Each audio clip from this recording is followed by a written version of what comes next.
ప్రియులారా, మరి యొక్క పుట్టినరోజు మరియు ఈ క్యాస్ ఖండన కార్యక్రమానికి, ఈ శుభకార్యానికి మరి మమ్మల్ని ఎంతో ప్రేమతో పిలిచినటువంటి మా ఆత్మీయ బిడ్డలైన మరి సాంబశివారెడ్డి గారికి, సునీతమ్మకు, వారి కుమారులైనటువంటి యావకుమార్ గారికి, మధుశ్రీకి, మా ఆత్మీయ బిడ్డలైన మీ అందరికి కూడా, మరి అబ్రహాం గారి కుటుంబానికి, వచ్చిన ఆత్మీయులందరికీ కూడా పేరు పేరున దైవ సేవకుడిగా మా అందరి పక్షంగా హృదయపూర్వక వందనాలు. Praise the lord.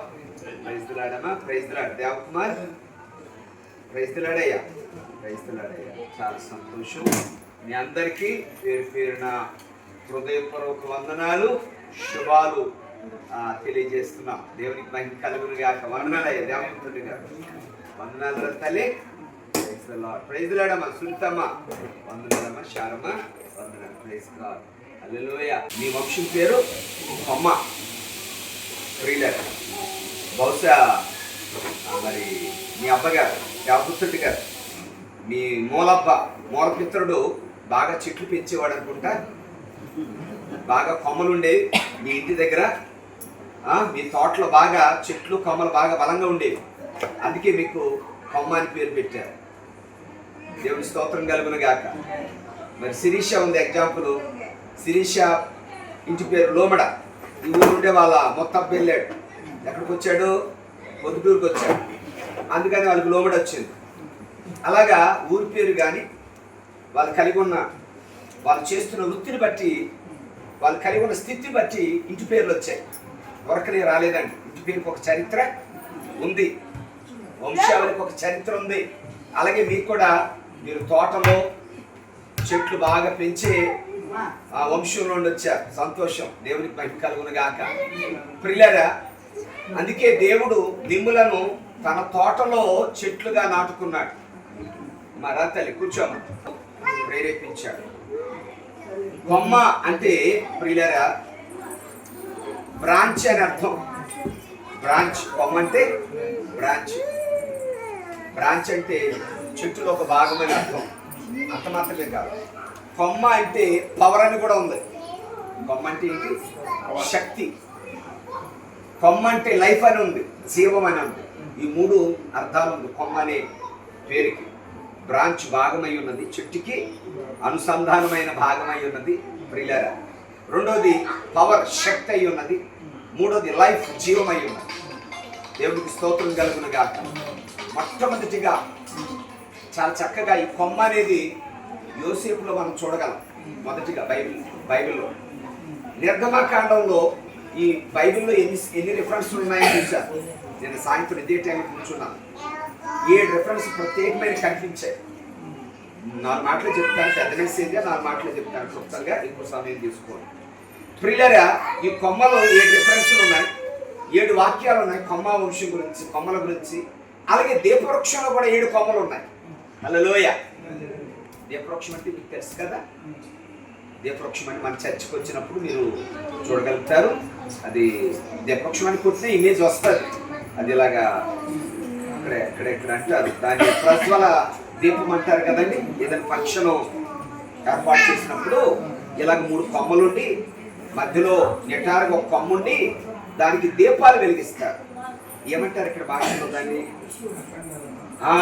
అఖండ దీపం అంటారు, అఖండ దీపవృక్షం అంటారు. బైబిల్ భాషలో దాన్ని దీపవృక్షం అంటారు.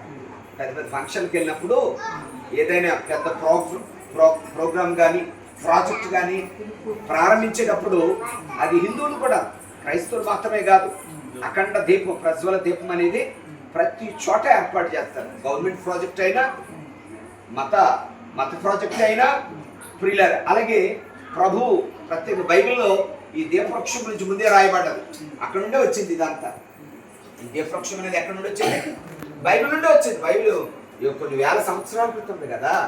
ఈ దీపవృక్షం అనేది ప్రభు అయిన యేసుక్రీస్తుకి సూచిస్తుంది అన్నమాట. నిలువు కొమ్మ.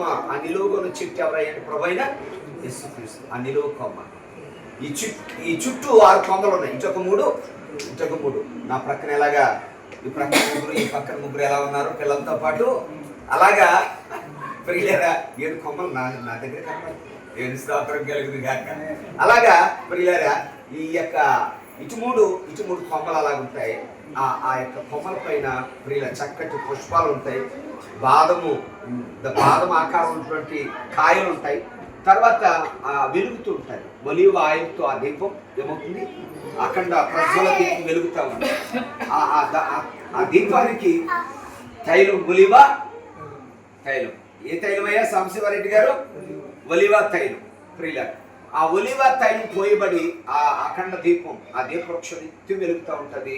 ఆ దీపం ఎప్పుడు ఆరిపోదు. అది ఏదయ్యా అంటే ఆ దీపవృక్షమే ప్రభు అయిన యేసుక్రీస్తుకి మనందరినీ కూడా కొమ్మలుగా దేవుడు చేసుకున్నాడు.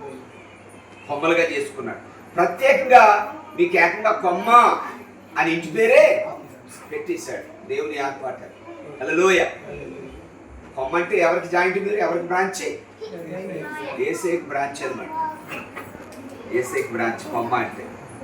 యేసయ్య జీవం, యేసయ్య శక్తి, యేసయ్య భాగమని అర్థం. యేసయ్యలో అనుసంధానమై ఉన్నారని అర్థం. ఆయనతో కనెక్ట్ అయి ఉన్నారని అర్థం. కనుక అలాగూ ప్రభు యొక్క కొమ్మలుగా మీరు బహుగా ఫలించారు. దేవుని స్తోత్రం కలుగును గాక. హల్లెలూయ. మరి సాంబశివారెడ్డి గారు, మరి ప్రేమ్ సాగర్ గారు ఒక నిలువుగా ఉన్న చెట్టు అయితే ఆయన సత్యమని వారి నుండి చక్కటి కొమ్మలుగా మరి దేవపుత్రుడి గారు, దేవకుమారి గారు రావడం, వారికి చక్కటి జీవిత భాగస్వాములు రావడం, వారికి ఇద్దరు కూడా చక్కగా బాబు పాప ఇద్దరికి కూడా చక్కగా పుట్టారు. దేవుని స్తోత్రం కలుగునుగా. దేవుని యాత్మాటి. హల్లెలూయ. కనుక కొమ్మలుగా విస్తరిస్తున్నారు. నిన్న సాగర్ గారు, ప్రేమ్ సాగర్ గారు మాట్లాడేటప్పుడు మాట అన్నాడు, ఆశ్రయ నేను నా బిడ్డలు చిన్నప్పుడు ఒక ప్రార్థన చేసేవాడిని, నా బిడ్డలో 10 మంది కావాలి తండ్రి, ఆ 10 మందితో కలిసి నేను కుటుంబ ప్రార్థన చేసుకోవాలని దేవుని సన్నిధిలో ప్రార్థన చేసుకునేవాడిని, నా ఆశ తీరిందయ్యా అన్నాడు. నాకు చాలా సంతోషమైంది ఆ మాట. హల్లెలూయ. తాను, తన భార్య, తన బిడ్డలు ఎంతమంది కావాలి? 10 మంది కావాలి. ఇప్పుడు ఎంతమంది అయ్యారు? హల్లెలూయ. 10 కొమ్మలు వచ్చేసాక 2 రెమ్మలు వచ్చాయి. అది అలాగా కొమ్మలు, రెమ్మలు, ఇంకా బ్రాంచ్లు విస్తరిస్తాయి. ఉన్న కొద్ది దేవుని స్తోత్రం కలుగును గాక. 10 మందిని 100 మందిగా చేస్తాడు, 100 మందిని 1000 మందిగా చేస్తాడు దేవుడు రానున్న తరాల్లో. ఆమేన్. దేవుడు ఆ కృపనిస్తున్నాడు. Praise the lord. దేవుడు ఆ భాగ్యాన్ని బిడ్డలైన మీ అందరికీ ఇస్తున్నాడు. మీరు ధన్యులు. దేవునికి మహిమ కలుగును గాక. ప్రియులారా, ఈ మొట్టమొదటిగా మరి యెషయా గ్రంథంలో చూస్తే, మూలవాక్యం నుండి ఒక మెసేజ్ లాగా చూస్తే, ప్రియులారా యెషయా గ్రంథం 11వ అధ్యాయం 1వ వచనంలో ఉంది, యెషయా ముద్దు నుండి చిగురు అనగా మూల భాషలో కొమ్మ అని ఉంది. ఏమనుంది? కొమ్మ. చిగురు అనగా కొమ్మ. ప్రియులారా యెషయా ముద్దు నుండి ఏం పుడుతుంది? ఆ కొమ్మ పుడుతుందని చెప్పాడు. ఆ కొమ్మ ఎవరు? ప్రభు అయిన యేసుక్రీస్తు. మొదటైతే ఆ యేసుక్రీస్తు బిడ్డలైన మీరు. హల్లెలూయ. సాంబశివారెడ్డి, మరి ప్రేమ్ సాగర్, సునీత, వీళ్ళు కొమ్మ. అలాగే అబ్రహాం గారు, షారన్ గారు కూడా ఒక ముద్దు, మూలం మీరు. రక్షణ పొందుకున్న వారిలో మూలం. మీ నాన్నగారు ప్రభు నమ్ముకున్నారా? ఏమయ్యా? నమ్ముకోలేదు. మీ నుండి ఆరంభమైంది. మీరే మొద్దు, మూలం మీరే. ఈ మొద్దు నుండి ఏం పుట్టింది? చిగురు పుట్టింది, కొమ్మలు వచ్చాయి. దేవుని స్తోత్రం కలుగును గాక. అది రెమ్మలుగా గొప్ప భాగ్యం. దేవునికి మహిమ కలుగును గాక. ఎంతో ధన్యత, ఎంతో కృప, ఎంతో మహిమను ప్రభు ఇచ్చాడు. దేవుని స్తోత్రం కలుగును గాక. కనుక ప్రియులారా గమనించండి, ఇక్కడ దేవుని వాక్యం చెప్తుంది, యెషయా ముద్దు నుండి చిగురు పుట్టెను. ప్రియులారా ఆదికాండం 49వ అధ్యాయం 22వ వచనం చూస్తే, యోసేపు ఫలించడు కొమ్మ. మరి అమ్మగారి గురించి చెప్పారు, ఆ తల్లిగారి ప్రార్థన ద్వారానే కుటుంబం రక్షింపబడ్డదని, అమ్మలు రక్షింపబడ్డారని. చాలా సంతోషమైంది. దేవునికి మహిమ కలుగును గాక. తల్లి వాళ్ళ ఆయన గారు చేసిన ప్రార్థన, విశ్వాసం దేవుని కొరకు నిలిచారు. 2 కుమార్తెలు. మరి అమ్మ పేరు ఏం పేరు? సుజాత. సుజాతమ్మ రక్షింపడ్డారు, సునీతమ్మ రక్షింపడ్డారు. ఎంతో గొప్ప భాగ్యం, ధన్యత. దేవునికి స్తోత్రం కలుగునగా. బిడ్డలు చూశారు, మనమను చూశారు, ముద్దు మనమను కూడా చూస్తున్నారు. ఎంత గొప్ప విషయం అండి, ఎంత గొప్ప ధన్యత. దేవునికి మంచి కలుగునగా. మనమను చూశారు, ముద్దు మనల్ని చూశారు, ఇంకా ఇంకో తరాన్ని కూడా చూస్తారు. తల్లి దేవుడికి ఆ కృప ఇచ్చాడు, అంత ఆరోగ్యం ఇచ్చాడు. ప్రైజ్ గాడ్, దేవుని స్తోత్రం. హల్లెలూయా. బిడ్డల కంటే కూడా ఆరోగ్యంగా ఉన్నావు తల్లి, దేవుడి ఇచ్చిన కృపతిని. Praise God. మంచిదమ్మా. ప్రభు వాక్యం చెప్తుంది, యోసేపు ఎవరండి? ఫలించడి కొమ్మ. కనుక మరి వీళ్ళ యెషయా మొద్దు సాంబశివారెడ్డి అయితే ఫలించుడు కొమ్మ, మరి దేవపుత్రుడు దేవకుమార్. ఇద్దరు ఫలించిన కొమ్మగా దేవుడు విస్తరింప చేస్తున్నాడు. దేవుని స్తోత్రం కలుగును గాక. హల్లెలూయా. ప్రభు స్తోత్రం కలుగును గాక. అందుకే ఆదికాండం 9:49-22 ఉంది, యోసేపు ఫలించడు కొమ్మ. ఈ ఫలించుడు కొమ్మ తన అన్నదమ్ముల్లో ఏమైంది? తన సహోదరులందరూ 12 మంది సహోదరులు ఏమయ్యారు? యోసేపు బహుగా గొప్పగా ఫలించాడు. నిజంగా అలా ఫలవత్తమైన జీవితం దేవపుత్రుడికి, మరి తన తమ్ముడు దేవకుమారికి దేవుడు అనుగ్రహించాడు, వారి కుటుంబానికి దేవుడు అనుగ్రహించాడు. అతి ధన్యత ప్రభు దయచేశాడు. ఎంతో గొప్ప భాగ్యం. దేవునికి స్తోత్రం కలుగును గాక. హల్లెలూయా. యోసేపు చరిత్ర మనందరికీ తెలిసిందే, నేను ప్రత్యేకంగా వివరించిన అవసరం లేదు. కొమ్మలు రెమ్మలయ్యాయి. రెమ్మలు ప్రియులరా గోడలను దాటి విస్తరించాయట. ఎంతగా విస్తరించాయంటే యోసేపు కొమ్మలు దేశ విదేశాలు విస్తరించాయి, ప్రపంచం విస్తరించాయి. ప్రపంచ రాజులు, నాయకులు, అధికారులు వచ్చి ఆయన ఎదుటేమయ్యారు? ఆయన జీవదాత, మరణం నుండి కాపాడాడు, మహాచక్రవర్తి. అబ్బో ఎంత గొప్ప ఆశీర్వాదం యోసేపుకి. యోసేపు యేసు ప్రభుకి పోలిగా ఉన్నాడు. ఎంత గొప్ప ధన్యత. అటువంటి కృపను యోసేపుకి ఇచ్చాడు. అలాంటి యోసేపులాగా మీ అన్నదమ్ములు మనందరం కూడా ఫలిస్తున్నాం. దేవునికి మహిమ కలుగును గాక. హల్లెలూయా. ప్రియులారా, మొదటిగా చూసాం దీపవృక్షం, రెండోదిగా చూసాం ఏది? యెషయా మొద్దు, మూడోది చూసాం ఫలించుడు కొమ్మ యోసేపు. ప్రియులారా, ఈ యొక్క ఫలించుడు కొమ్మ ఫలిస్తుండగా ఇశ్రాయేలు ప్రజలు ప్రియులారా 3 వాగ్దాన ఫలాలు తెచ్చుకున్నారు. ఎన్ని ఫలాలు? 3 వాగ్దాన ఫలాలు. అవి ఆదికాండం, ద్వితీయోపదేశకాండం, ప్రియులారా ఆ సంఖ్యాకాండం 13:23 ఉంది. చదువురా తల్లి. సంఖ్యాకాండం 13:23 ఉంది నాన్న.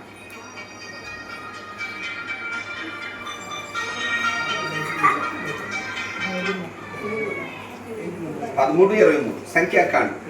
అది నిర్గమకాండం, లేవికాండం తర్వాత ఉంటుందయ్యా. పేజ్ నెంబర్ నాకు కొరియా బైబిల్, మీరు చెప్పండి. మధుశ్రీ తీస్తారయ్యా. తీసారా? మీరు చదవండి దేవకుమార్ గారు. అయ్యా ద్వితీయోపదేశకాండం, సంఖ్యాకాండం. ఒక్క నిమిషం అయ్యా, ఫోన్ చేస్తుంది. 13:23 వారు ఎస్కోలులో వచ్చి అక్కడ ఒక గెలగల ద్రాక్ష చెట్టు యొక్క కొమ్మను కోసి దండతో 2 మూసులు, మరియు వారు కొన్ని దానిమ్మ పండ్లను కొన్ని అంజూరపు పండ్లను తెచ్చింది. హల్లెలూయా. చాలయ్య. హెబ్రోనుకి వెళ్ళారు. ఎవరు? ఈ కానాను దేశస్థులు, ఇశ్రాయేల్ ప్రజలు ఆ వాగ్దాన ఫలాన్ని చూడాలని, ఆ వాగ్దాన దేశాన్ని చూడాలని వెళ్ళారు. అప్పుడు వెళ్ళిన తర్వాత ప్రియులారా దేవుడు వారికి ఇచ్చిన వాగ్దాన నెరవేర్పులో తెచ్చారు కొన్ని ఫలాలు. హెబ్రోన్ అనగా సహవాసం. హెబ్రోన్కి వెళ్ళారు. హెబ్రోన్ అనగా ఏంటి? సహవాసం. సహవాసం. ఈ సహవాసం ఎవరికి సూచన? ప్రభువైన దీపవృక్షమైన ప్రభువైన యేసుకి సూచన. ఫలించుడు కొమ్మైన యేసుక్రీస్తుకి సూచన. ప్రియులారా అంత మాత్రమే కాదు, హెబ్రోన్ అనగా ప్రభువైన యేసుతో సహవాసం, సంబంధం, సాన్నిధ్యం, ఆయనతో అనుబంధం అని అర్థం. హల్లెలూయా. ఎవరితో అనుబంధం కలిగి ఉండాలి? యేసయ్యతో. యేసయ్యతో అనుబంధం ఎలా కలిగి ఉంటాం చెప్పినానా? యేసయ్యతో అనుబంధం ఎలా కలిగి ఉంటాం? రోజు ప్రార్థన చేయడం ద్వారా, తర్వాత చర్చికి వెళ్ళి పాట పాడడం ద్వారా. Very good. ఇంకా వాక్యం చదువుకుంటున్నావా? మరి నువ్వురా చిన్నోడా, చదువుతున్నావా? అక్క తమ్ముళ్ళు ఇద్దరు చదువుతున్నారు. ఆర్వి నీడమ్మా ఏమన్నా వాక్యం చెప్తావా? వింటాను మరి. విశిష్ట ఏదమ్మా? విశిష్ట పాట పాడుతుందిరా? వేసే పాట పాడుతుందా? పాడుతుందా? తాతయ్య చెప్పాలి. ఏమయ్యా హీరో సింగరో నీ మనవరాలు పాడుతుందా? కేక్ కట్టిన తర్వాత పాడిద్దాం. మళ్ళా చిన్న హడావిడి చేయాలి. సరే పాడిద్దాం, కేక్ కట్టిన పాడిద్దాం. దేవుని స్తోత్రం కలుగును గాక. చాలా సంతోషం. ప్రియులరా, వాళ్ళు వెళ్ళి ఇశ్రాయేలు ప్రజలు దేవుని ప్రతినిధులుగా వెళ్ళిన ఆ యొక్క వేగుల వారు ఏం తెచ్చారయ్యా అంటే 3 గెలలు తెచ్చారు, 3 వాగ్దాన ఫలాలు తెచ్చారు. వాటిలో మొదటి గెల ఏదయ్యా అంటే ఎష్కోల్. ఎష్కోల్ అనగా ద్రాక్ష గెల అని అర్థం. ఏదమ్మా? ద్రాక్ష గెల. ఈ ద్రాక్ష గెల మనం తినే ద్రాక్షాలు కాదండి. ఇశ్రాయేలు ప్రజలు ఆ దేశంలో పండే ద్రాక్షాలు మన భారతదేశంలో పండే ద్రాక్షాలు కాదు. మన ఖర్జూరం ఉంటుంది కదా, పెద్ద ఖర్జూరం, మన సుగంధం ఉంటుంది కదా, సుగంధం అట్టుకోండి అంటే అర్థమవుతుంది. సుగంధం అట్టుకోండి చిన్నగా ఉంటుంది కదా, ఆ సైజులో ఉంటుందండి ఒక ద్రాక్ష. ఒక గెల 2 మనుషులు మోసారు కావిడి బద్దేసుకొని. ఇదివరకు నీళ్లు మోసేవాళ్ళం కదా మన తల్లిదండ్రుల కాలంలో. ఇప్పుడంటే ట్యాప్లు వచ్చాయి, కాలంలో బావులు వచ్చాయి, ఇవన్నీ వచ్చాయి. బావులు లేనప్పుడు ఊరి బావి ఒకటి ఉండేది. ఆ ఊరి బావికి వెళ్ళి కావిడి పద్ద తీసుకొని మా నాన్న నీళ్ళు తెచ్చేవారు. గోదావరి నది, మాకు కూడా మా తాతయ్య నీళ్ళు తెచ్చేవాడు. గోదావరి నది నాకు గుర్తు చిన్నప్పుడు. ఏమో ఇక్కడ అలా తెచ్చేవారా? ఆ పూర్వం తెచ్చేవారు. మన తాతల కాలం, మన తండ్రుల కాలంలో తెచ్చేవారు. ప్రియుల అయితే అలాగా కావిడి, వెరీ గుడ్, కావిడి మోస్తూ తీసుకొచ్చేవారు. అలాగా ఇశ్రాయేలు ప్రజలు కూర్చున్నారు. జాయిల్లాగే ఉంటావు.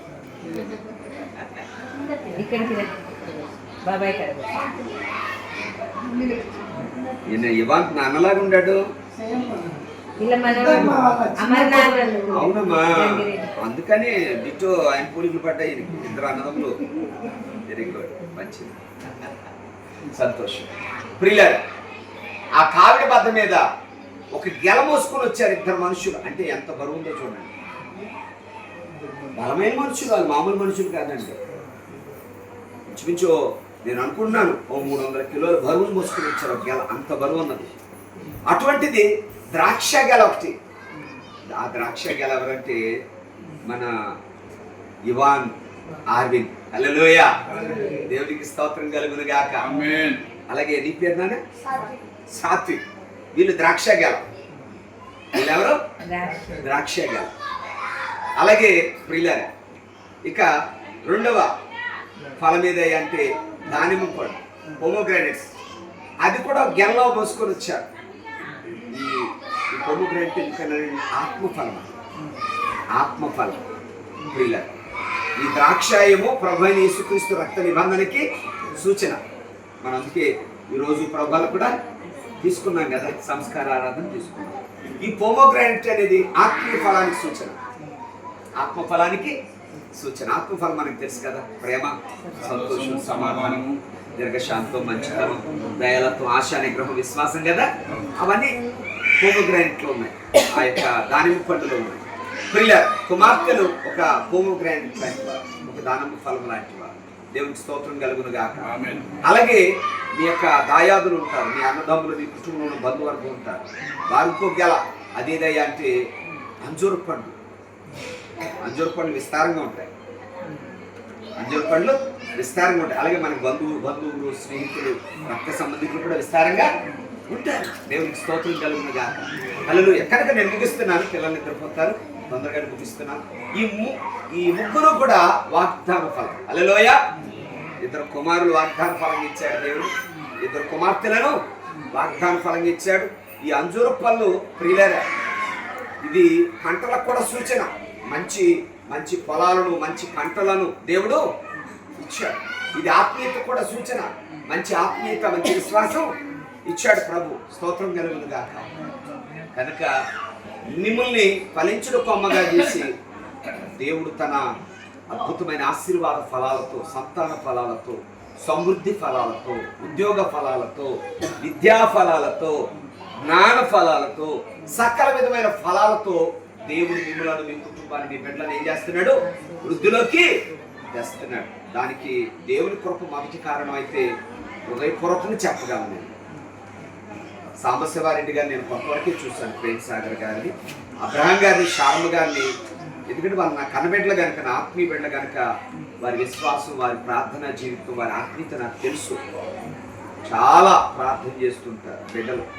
వారి ప్రార్థన, వారి ఆత్మీయత మీ బిడ్డలు, మీకు, మీ కుటుంబానికి ఒక ఆశీర్వాదంగా, ఒక మహిమగా నిలిచింది. దేవుని స్తోత్రం కలుగును గాక. హల్లెలూయా. ఇది సత్యం.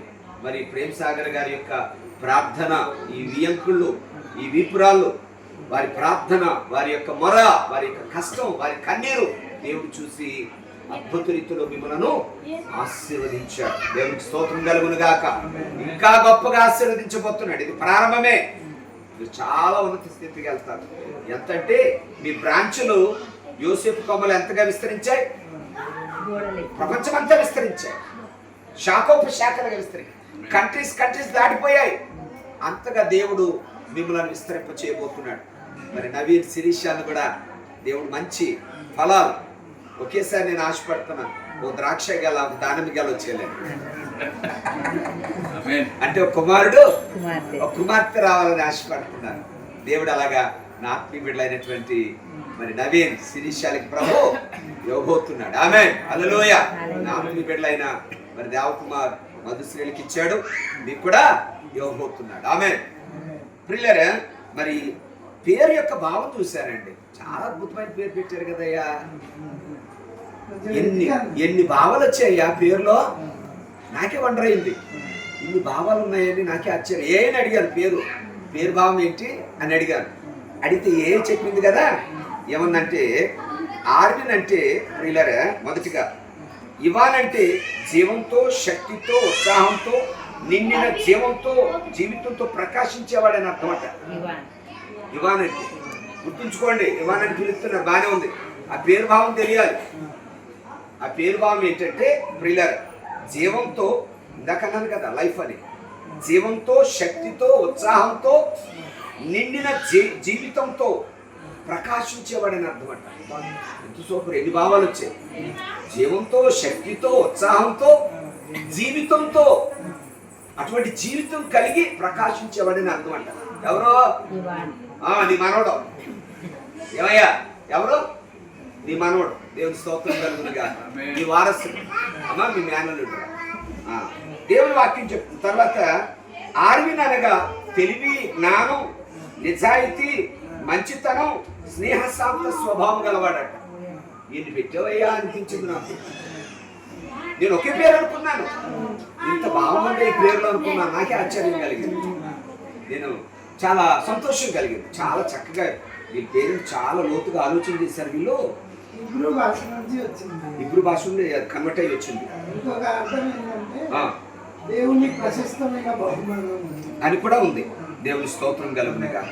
దేవుని ప్రశస్తమైన బహుమానం కనుకనే ఈ గుణాలన్నీ ఉన్నాయి. ఏమున్నాయి? తెలివి ఉందట. తెలివి, జ్ఞానం, నిజాయితీ, మంచితనం, స్నేహ, శాంత స్వభావం గలవాడని అర్థం. ఎంత గొప్ప విషయం. దేవుని స్తోత్రం కలుగును గాక. చాలా గొప్ప విషయం. ప్రభు అయిన యేసుక్రీస్తు యొక్క అద్భుతమైన గుణాలు, ఆయన వ్యక్తిత్వం, ఆయన ఔన్నత్యం, ఆయన ఇచ్చిన బహుమానం అని అర్థం. హల్లెలూయా.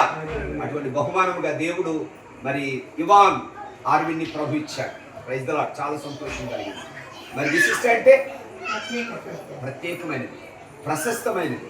అంత మాత్రమే కాదు, అందరిలో ప్రత్యేకంగా దేవుడు ఎన్నుకున్నది. 100 మంది ఉన్నా 100 మందిలో ఏం చేయబడ్డది? ప్రత్యేకించబడి ఎన్నుకొనబడ్డది. దేవుని చేత ఎంపిక చేయబడింది. అంత మాత్రమే కాదు ప్రియులారా, చక్కటి శ్రేష్టమైన గుణము కలిగినదండి. శ్రేష్టమైన గుణము కలిగినది, మంచి పేరు కలిగినది, ప్రత్యేకమైన గుణం. దేవుని చేత ఎంపిక చేయబడింది, ప్రత్యేకింపబడినది, శ్రేష్టమైన పేరు కలిగినది, మంచి స్వభావం కలిగినది, విశిష్టత. హల్లెలూయా. దేవుడు అంత చక్కటి పేరు పెట్టారు. దేవుడు ఆ బిడ్డలను అలాగో స్థిరపరుస్తున్నాడు. తల్లిదండ్రులని మీరు ఆశించిన రీతిగా దేవుడు ఆ బిడ్డల నామాన్ని స్థిరపరచును గాక. ప్రియులారా, అయితే దేవుడు ఈ కృపనిచ్చాడు. ఈ యొక్క బిడ్డలు ఎలా అవుతారయ్యా అంటే ఇర్మియా గ్రంథం 23:5లో దావీదు నీతి చిగురు పుట్టును. దావీదుకి ఏం పుడుతుంది? నీతి చిగురు పుడుతుంది. ఆ నీతి చిగురికి ఏమని పేరు పెట్టారంటే యెహోవా సిద్కేల్, దేవుడే మన నీతి.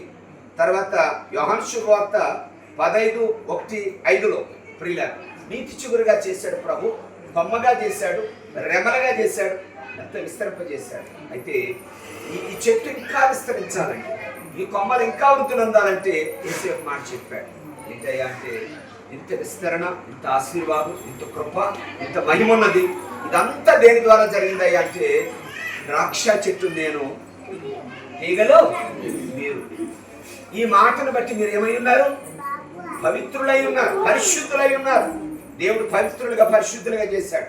అంత మాత్రమే కాదు, చెట్టు ఎదిగే కొద్దీ చెట్టు వృద్ధితో పాటు ఎదుగుదలతో పాటు కొంత ఏమొస్తాయి? చెట్టు ఎదుగుతా ఉంది. చెట్టు ఎదిగే కొద్దీ మొక్కలు వస్తాయి, రెమ్మలు వస్తాయి, ఫలాలు వస్తాయి, పూత వస్తాయి. వాటితో పాటు ఇంకా కొన్ని ఎదుగుతాయి. ఏమయ్యా? కొంచెం కొమ్మల్లో అక్కడక్కడ కొన్ని ఎండిపోతూ ఉంటాయి. ప్రతి చెట్టు, ఈ చెట్టు స్వభావం, చెట్టు కొన్ని కొమ్మల్లో కొన్ని తీగలు ఏమైతే ఎండిపోతాయి లేదా? ఎండిపోతాయి. ఇప్పుడు చూడండి, వేప చెట్టు చూడండి, ఆకులు వెళ్ళిపోయి ఉంటాయి. ఇది మళ్ళా చిగురించడానికి వసంతకాలం. అందుకే ప్రభు అన్నాడు, నాకు వేరుగా ఉండి మీరేమి. మనం ఎంతగా ఫలించు, ఎంతగా వర్ధిల్లిన, ఎంతగా ఆశీర్వదింపబడిన దేవునికి మాత్రం వేరుగా ఉండొద్దు. ఆయన మిమ్మల్ని కొమ్మలుగా చేసుకున్నాడు, రెమ్మలుగా చేసుకున్నాడు, తీగలుగా చేసుకున్నాడు. ఆయన బ్రాంచ్గా మిమ్మల్ని చేశారు. కానీ మీరు అనేకులకి ఆశీర్వాదంగా ఉన్నారు. మీకంటే బాగా చదువుకున్న వాళ్ళు ఉన్నారు, మీకంటే బాగా అందగాళ్ళు ఉన్నారు, మీకంటే బాగా జ్ఞానం కలిగిన వారు ఉన్నారు, మీకంటే మంచి స్కిల్స్, టాలెంట్స్ కలిగిన వారు ఉన్నారు. కానీ ఈ దినాన్న మీరు ఈ స్థితిని, ఈ ఆశీర్వాదాన్ని అనుభవిస్తున్నారంటే జీవగల దేవుని సేవకునిగా చెప్పగలను. అది దేవుని కృప. రెండవది మీ తల్లిదండ్రుల ప్రార్థన, దైవజన నడిపింపు. నాలుగవది మీ కృషి. మీ కృషిని దేవుడు చూశాడు. ఆయన అనుగ్రహం మీపై ఉన్నదని నిశ్చయంగా నేను చెప్పగలను. కనుక ఈ సమయంలో ఈ ఎదుగుదలతో పాటు, అభివృద్ధితో పాటు ఎన్ని కొమ్మలు ఉన్నాయి, ఏం చేసుకోవాలి? కట్ చేసేసుకోవాలి.